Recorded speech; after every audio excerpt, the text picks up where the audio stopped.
regardons au ras des faits. Nous avons un ancien président de la République qui s'appelle Jacques Chirac qui a été condamné. Son Premier ministre, qui s'appelle Édouard Balladur, est mis en examen dans l'affaire Karachi. Son ministre de la Défense est mis en examen dans l'affaire Karachi. Le successeur de M. Jacques Chirac, Nicolas Sarkozy, est renvoyé devant le tribunal correctionnel pour une affaire, va être envoyé devant le tribunal correctionnel pour une deuxième, et est pris dans la nasse de l'affaire des financements libyens, dont vous avez montré l'ouvrage tout à l'heure. Son Premier ministre, François Fillon, est mis en examen dans l'affaire que nous savons. Son ancienne ministre de l'économie, qui est aujourd'hui à la tête du FMI, a été condamné devant la Cour de justice de la République dans l'affaire dite Tapi. L'ancien chef des services secrets intérieurs, M. Scorsini, est mis en examen dans une affaire de trafic d'influence de Sarkozy, a été... Non mais attendez, écoutez ce constat. Écoutez, il faut regarder dans le miroir de notre nation ce que je dis. Il a été condamné. D'innombrables conseillers sont aujourd'hui également pris dans les filets de la justice et condamnés. À gauche, on n'a pas le monopole de la morale. Ceux qui pensent que la gauche a le monopole de la morale se trompent. Il suffit d'aller au sud, M. Guérini, aller au nord, M. Kucheda, le ministre du budget qui était un fraudeur fiscal, M. Cahuzac. Il y a le parti qui se goberge du tous pourri pour faire croire qu'il y a un tous pourri qui s'appelle le Front National, qui est cerné par 5 enquêtes judiciaires. Dites-moi une liste non exhaustive, dites-moi quelle démocratie occidentale a ce CV judiciaire-là. Laquelle? Les États-Unis? L'Angleterre? Même l'Italie? L'Allemagne? Personne. Alors, moi je veux bien qu'on dise que les affaires, ce sont des épiphénomènes de la vie publique, qu'il faut mettre un peu de côté, que ça perturbe l'espèce de zone de confort de la conversation démocratique. Moi, je crois que c'est une grande alerte politique. Je crois que ça nous Nous sommes une exception en France? Je pense que ce que je viens de dire en termes de constat, qui est non exhaustif, doit nous alerter sur la gravité de la situation française et qu'il faut peut-être, de ce point de vue-là, arrêter de regarder les autres avec surplomb et se regarder en face pour faire notre examen de conscience. Vous parlez de l'affaire des financements libyens tout à l'heure. Je vous donne un exemple pour qu'on comprenne, que les gens qui nous regardent comprennent. C'est une affaire mondiale. Corruption internationale, des paradis fiscaux, en veux-tu, en voilà, avec des conséquences géopolitiques, la guerre. Bon, il n'y a pas un juge d'instruction détaché à temps plein sur le dossier. Il n'y a pas un procureur détaché à temps plein sur le dossier. Il n'y a même pas un policier. Vous m'entendez? Il n'y a pas un policier détaché à temps plein sur le dossier.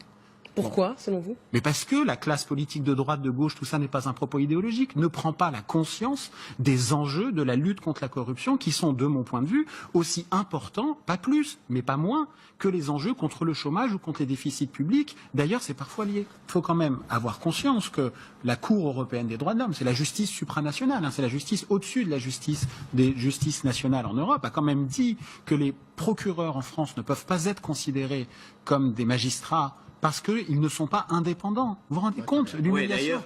Bon, et ça, ça ne veut pas dire que les procureurs sont tous vendus au pouvoir. Non, mais attendez, laissez-moi terminer. Ça veut dire que dans un écosystème où, quand vous devez le dérouler de carrière à l'autorité supérieure qui est l'autorité politique, qu'il y a un lien direct de subordination au pouvoir politique et au procureur sur les affaires, le petit nombre d'affaires de corruption qui concernent le pouvoir politique, le pouvoir exécutif, ça peut créer un certain nombre de censures ou d'autocensure judiciaire. Et c'est pour ça que notamment la Cour européenne des droits de l'homme vient nous taper sur les doigts et c'est un peu honteux pour la France. Sans compter que ces gens-là, entre guillemets, et encore une fois, je ne les mets pas tous dans le même panier, votent des lois pour s'auto-protéger. Je rappelle quand même qu'il y a une loi qui est passée il n'y a pas longtemps sur la prescription des délits par ruse, qui est passée de 10 ans à 12 ans, et qui est passée du fait que maintenant la prescription démarrait au moment du délit, et non au moment où on découvre le délit. C'est-à-dire que vous faites un délit par ruse dans l'an 2000, vous le découvrez en 2011, vous avez 1 an avant la prescription, alors qu'avant c'était à partir de 2011 que la prescription courait. Ces gens-là se votent des lois pour s'auto-protéger. Et il faut pas inverser les règles en plus. Il y en a marre de dire que c'est la faute de l'électeur. C'est la faute. Mais un bon escroc, il est sympathique. Un bon escroc, ça sait mentir. Un bon escroc, ça vous trouve de boulot dans la commune. Un bon escroc, ça sait vous rendre redevable. Et quand vous vous rendez compte que les bons escrocs en général, dans ces mairies-là, personne ne se présente contre ces gens-là puisqu'ils sont sûrs d'être élus. Donc ce ne se présentent que des seconds couteaux. Mais si, monsieur Miard, arrêtez de faire l'amour, on vous connaît. Parce que les réformes qu'on a posées, c'est des réformes de que dalle. Aujourd'hui, c'est vachement bien. Les anciens députés ne peuvent plus prendre le train gratuitement. Oh, c'est grave, on en a parlé partout. Mais le verrou de Bercy, personne n'en a reparlé. on s'est dispensé d'aller même jusqu'au bout des promesses d'Emmanuel Macron, parce que ça a été rappelé tout à l'heure. Effectivement, le casier judiciaire vierge, c'est un privilège pour les élus par rapport à 400 professions où on demande un casier judiciaire. Même pour être maître chien, il faut un casier judiciaire. Là, on dit non, c'était un problème constitutionnel. C'est un mensonge. C'est vrai? Oui, mais non, c'est un mensonge. C'est un sujet. Excusez-moi, c'est un mensonge. La loi a été très déposée le 1er février 2017. J'ai participé à la rédaction de cette loi. Je veux dire, on est face à un truc. Alors, alors Monsieur Macron nous explique qu'il est devant un penalty, d'accord?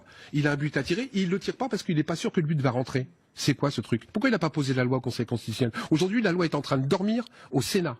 Il suffit qu'un groupe la prenne et qu'il la pose au Conseil constitutionnel. On avait tout mis dans cette loi. Comment vous expliquez cette reculade? Mais parce qu'ils se couvrent les uns les autres, chère madame. C'est pas plus compliqué que ça. Les gens qui sont au haut de la pyramide n'ont pas envie. Aujourd'hui, il y a des affaires qui vont tomber. Aujourd'hui, il y a des gens qui vont être condamnés. Le problème, c'est que on ne se donne pas assez les moyens collectivement. C'est pas des questions de droite ou de gauche, tout ça. Il y a une idée du bien commun dans la conversation que nous avons institutionnellement, légalement, de manière citoyenne. Il devrait y avoir 3 millions, 4 millions de personnes dans la rue pour se plaindre de la situation et du CV judiciaire de la France que j'ai dit tout à l'heure. Pour régler, ça nous concerne tous.